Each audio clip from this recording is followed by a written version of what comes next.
We're back with more on WHHI News. Joining me now, we have Joe Mantua. He is the General Manager of Beaufort Jasper Water and Sewer Authority. He is speaking with us via Zoom. Thank you so much for joining us.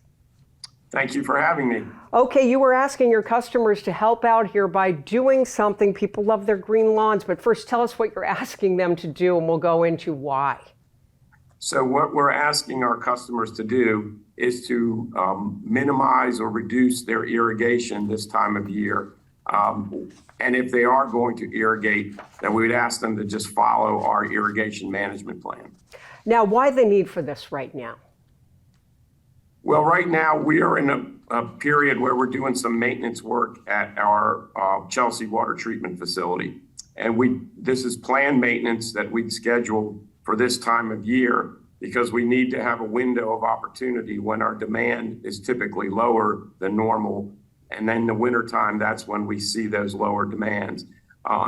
This time in this year, with the drier weather that we've had in late October and warmer weather in late October, early November, that has led to increased usage primarily for irrigation. So just to be on the safe side, we're asking people to just limit that irrigation and follow our pattern where we've asked to not water on Mondays and to alternate days. So can they get information? Is it certain numbers of properties where they're not supposed to irrigate on certain days? Is that information available on the website, or is it just everyone that you serve?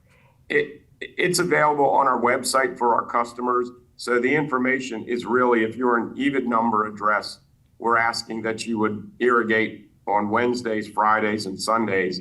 And then for the alternating days of Tuesday, Thursday, and Saturdays, those with odd number addresses at their homes would irrigate. And we also, really the most important piece that we ask is that people do not irrigate between those early morning hours of 3 a.m. to 9 a.m. where we have the biggest demand. That's really the big time that we ask that people avoid watering during that time. And the reason you're doing this, I mean, if people kind of do not heed the request, so to speak, I mean, there could be some issues, couldn't there? Well, if you lose pressure in the system, yes, you could have discolored water issues. If you lose pressure, you have potential contamination that can happen if the pressure gets low enough, and therefore you'd have to issue a boil water advisory.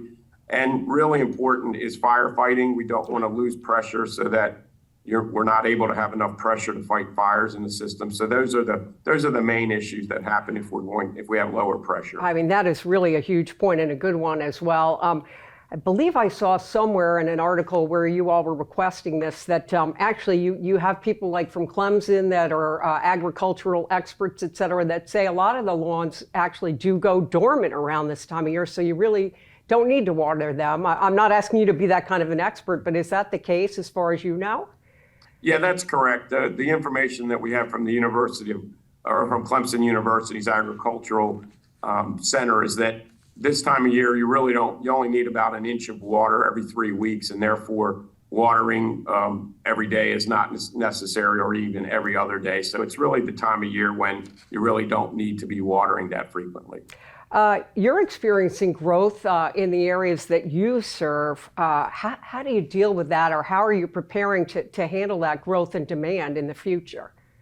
Well, the growth that we're seeing now, we've known that this is coming, and that's why we do master planning efforts every 5 years and update those statistics on what improvements and expansions that we need to do.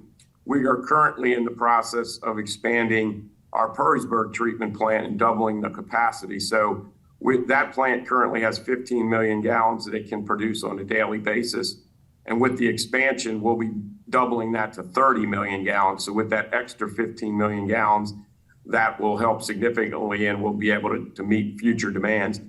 The plant's also was built originally to allow for a third expansion. So even further down the road, we have the ability to expand another 15 million gallons. So we've got plenty of opportunity to meet those future needs through the current expansion and then later, many years down the road. But that construction project will be starting soon. and will be completed in 2025. Super. I really appreciate your time. I want to mention, I asked you, what is the PE? This is how, I'm not too bright sometimes, folks.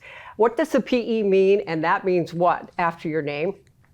PE is a professional engineer. Right. So, Joe Mantua, I want to say we should let people know that you're the GM, but also you know from whence you speak because you are an engineer. And we want to thank you for your time today on WHHI News. Thank you.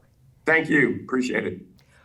When we come back, we'll find out about a new production at the Main Street Community Theater. Stay right there.